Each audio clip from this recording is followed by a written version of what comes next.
अच्छा, आजकल बहुत से पेरेंट्स इस करके भी बहुत वरी करते हैं कि उनके बच्चे में कोई जेस्ट नहीं है। जेस्ट क्या कि कोई जीने की इच्छा, कुछ करने की इच्छा, ये नहीं है।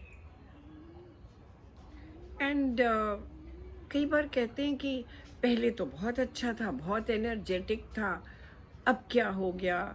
क्लास 4 तक तो बहुत अच्छा था, 5th में थोड़ा सा लेज़ी होने लगा और 6th क्लास में तो अटेंशन ही पे करनी बंद कर दी। दुख होता है। तो सबसे पहले तो मेरा सवाल ही होता है कि जब दुख होता है तो आप दुख में क्या करते हैं। तो एक फादर ने कहा कि मैं तो चिल्लाता हूँ उस पर। मदर ने कहा जब मेरे हस्बैंड उस पर चिल्लाते हैं तो मैं हस्बैंड को मनाती हूँ कि चिल्लाओ मत। लेकिन जब वो मेरी नहीं सुनता तो मुझे इतना गुस्सा आता है कि मैं उसे एक दो टिका देती हूँ। क्या ऐसा करने से आपने देखा कि वो चल पड़ा? क्या आपने देखा कि उसको मारने से या उस पर चिल्लाने से कोई फ़र्क पड़ा उसके बिहेवियर में? नहीं, आई डोंट थिंक सो। अब आप कहोगे तो फिर आप बताओ ना कि क्या करना चाहिए। हर बात में साइकोलॉजिस्ट इतना क्लियर नहीं होता, लेकिन डेफिनेटली मैं टटोलती हूँ कि एक रीज़न तो कहीं मुझे नहीं मिलेगा, पर बहुत सारे क्लस्टर ऑफ रीजंस बहुत सारे मिल जाएंगे कि ऐसा क्यों हुआ। अगर बच्चा शुरू से ऐसा होता तो I would have said may be genetically, may be hormones, may be कोई प्रॉब्लम है तो पहले एक फिज़िकल चेकअप करवा लिया जाए, थिंग्स लाइक दैट। बट अगर पहले वो एनर्जेटिक था और सडनली अब चुप चुप रहने लगा, उखड़ा उखड़ा रहने लगा, इर्रिस्पॉन्सिबल होने लगा, यानी कि क्लास नहीं अटेंड करनी, आजकल ऑनलाइन क्लासेस हो रही हैं तो बच्चे बिस्तर में ही लेट के क्लास अटेंड करते हैं, which is so wrong. I agree कि ये गलत है, but then you have to find out कि ऐसा क्यों हो रहा है, what are some of the contributory factors. So I think age पे डिपेंड करता है और घर के environment पे डिपेंड करता है। And when I talk of age, मेरा मतलब ये है कि अगर टीन एज में आ गया है, एडोलेसेंस में आ गया है, हार्मोनल चेंजेस हो रहे हैं, तो may be some adolescent doctor, physician should be able to tell. अगर वो नहीं टेल कर पाता, नहीं बता पाता, I think you should consult an endocrinologist to find out कि कुछ हार्मोन्स की ग्रोथ में कोई स्लोनेस ना आई हो। You know, don't laugh at me and also don't get worried about it just because मैं कह रही हूँ तो अब आप फिक्र करना शुरू कर दो। ऐसे नहीं होता। चेकअप कराने में कोई हर्ज नहीं होता कि अच्छा ये रूल आउट तो कर दें एक पॉसिबिलिटी। एक ये होता है कि मैं कुछ कहती हूँ तो आप फिक्र करना शुरू कर देते हो, फिर मेरे अंदर गिल्ट आ जाता है कि मैंने आपको बहुत डरा दिया। मैं डराना नहीं चाहती, I want to give you that awareness कि चेकअप कराने में क्या हर्ज होता है, डरा मत करो, ठीक है।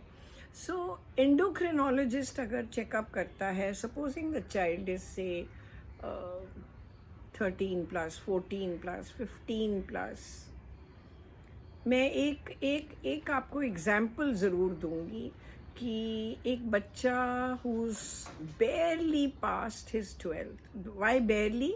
कि मार्क्स बहुत लो थे, तो फादर मदर रोज़ उसको डांटें कि दुकान चला जाया कर, दुकान चला जाया कर, वहाँ भी नहीं जाता, अगर जाता है तो इसको समझ ही नहीं आती कि माल कितना पड़ा है, सामान कितना पड़ा है। कई बार हम सिखाते हैं कि लिस्ट बनाओ तो वो लिस्ट भी ठीक तरह से आइटम वाइज नहीं बना सकता। वेल, उसके केस में he was I think 18 years old and I said to the mother, I said ma'am एक ब्लड टेस्ट कराइए, उसमें हार्मोन लेआउट देखिए, क्या पता कुछ टेस्टोस्टेरोन में कमी हो या कुछ हो तो हर रिएक्शन वाज हाय हाय आप क्या कह रही हैं। सो मैंने कहा एक बात बताओ, अगर मैं आपसे कहती हीमोग्लोबिन टेस्ट कराओ तो आप नहीं घबराते, और जब मैं कहती हूँ टेस्टोस्टेरोन टेस्ट कराओ तो फिर आप घबरा जाते हो। घबराने की कोई बात नहीं है, मैं रिपीट कर रही हूँ ये पॉइंट बार बार। चेकअप कराओ, और देखा कि जब चेकअप हुआ तो testosterone was very low. Okay, so ये हमें देखना चाहिए, क्योंकि टेस्टोस्टेरोन आपकी नज़र में एक सेक्स कंट्रीब्यूटिंग हार्मोन है, तो आप कहते हो ओ नो इसमें कोई कमी होनी चाहिए, नहीं होनी चाहिए, हाय कुछ ना निकले।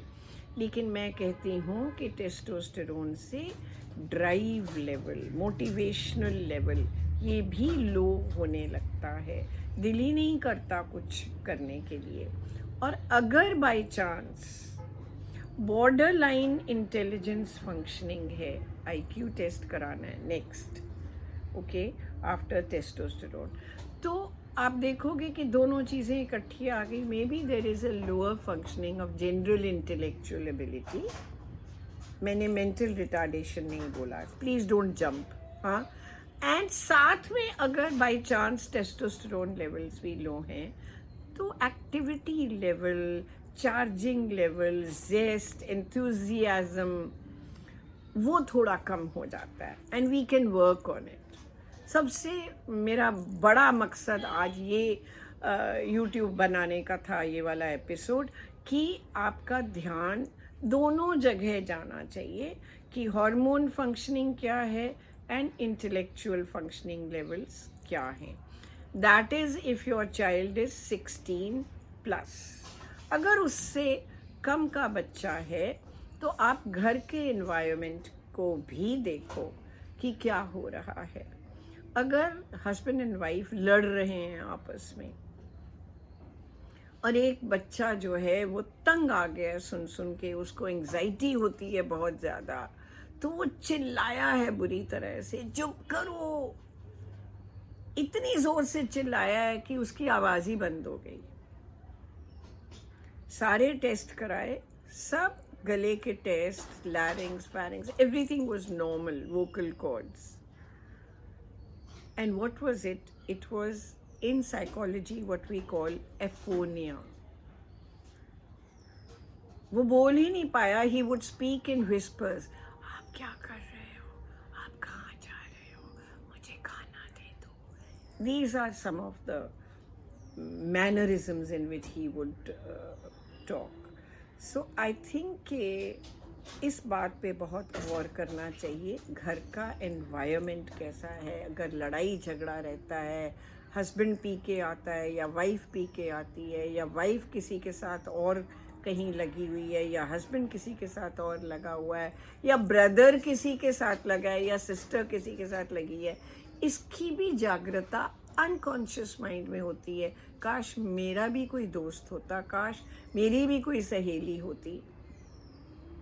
मान लो कोई चाचू, कोई भाई ड्रग्स में है, उसने कुछ ले लिया है और वो ऐसे ही निठाल पड़ा है या हाईली एक्साइटेड पड़ा है, कुछ भी, तो देन आप देख रहे हैं कि माँ डांट रही है, पीट रही है, फादर पीट रहा है, उसे भला बुरा कह रहा है, डिमीन कर रहे हैं, सेल्फ कॉन्सेप्ट डाउन हो रहा है।